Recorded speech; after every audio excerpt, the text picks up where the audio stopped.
यौवन अवस्था, जवानी के दिन जिंदगी के सबसे सुहाने दिन होते हैं, जो महान इतिहास बचपन में या शैशव काल में बनाया नहीं जा सकता और जो इतिहास बुढ़ापे में रचा नहीं जा सकता, वैसे काम यौवन काल में, जवानी में किए जा सकते हैं।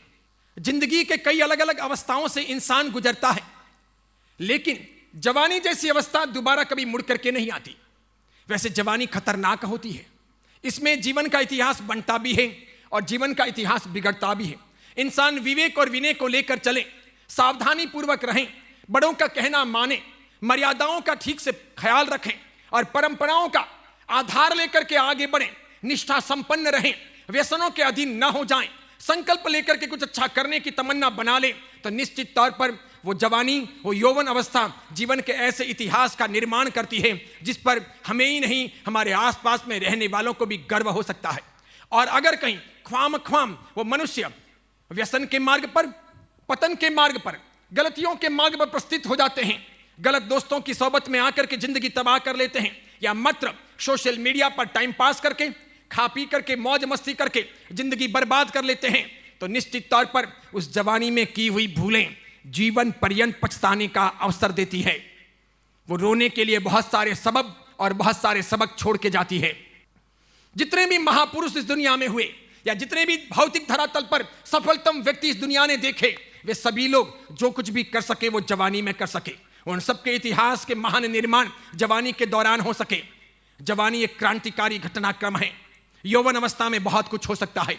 चाहे बड़े बड़े जैनाचार्यों को देखो, महान हिंदू शंकराचार्यों को देखो, चाहे रामकृष्ण परमहंस और तुकाराम को देखो, चाहे अब्राहम लिंकन या महात्मा गांधी को देखो, चाहे नारायण मूर्ति या जय कृष्ण मूर्ति को देखो, चाहे नरेंद्र मोदी या स्वामी विवेकानंद को देखो, हर क्षेत्र के सफलतम व्यक्ति ने गहरे संघर्षों के आधार पर अपनी जवानी के दिनों में निष्ठापूर्वक जो अच्छे काम किए, वही उन्हें ऊंचाइयों पर ले जा सके हैं। बुढ़ापा क्रांति कर नहीं सकेगा, शैशव में ऐसा कुछ ख्याल नहीं आएगा, बचपन खाने पीने लड़ने झगड़ने में पूरा हो गया, बुढ़ापा मजबूरियों में पूरा होगा।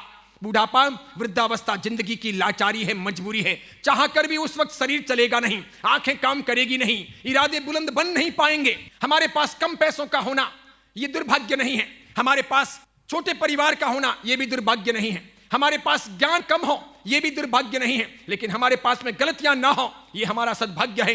गलतियों का होना ये दुर्भाग्य है। और इसीलिए अपने यहां पर युवा सेमिनार का शानदार जानदार आयोजन किया गया है। 16 साल से 26 साल तक के अविवाहित युवक युवतियों के लिए स्वर्णिम अवसर है, गोल्डन चांस है।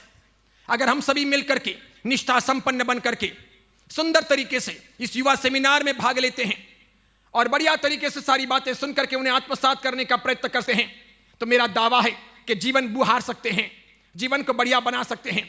मैं पक्के तौर पर आपको कह सकता हूं कि 25-50 हजार रुपए दे करके कहीं पर भी आप काउंसलिंग में जाओ या कोई सेमिनार अटेंड करो और इतने सारे पैसे गंवाने के बाद में भी जो चीजें आप प्राप्त ना कर सको, उतना अच्छा जानने को, समझने को, सीखने को और जीवन को संवारने को आपको 2-2.5 घंटे के सेमिनार में मिलेगा।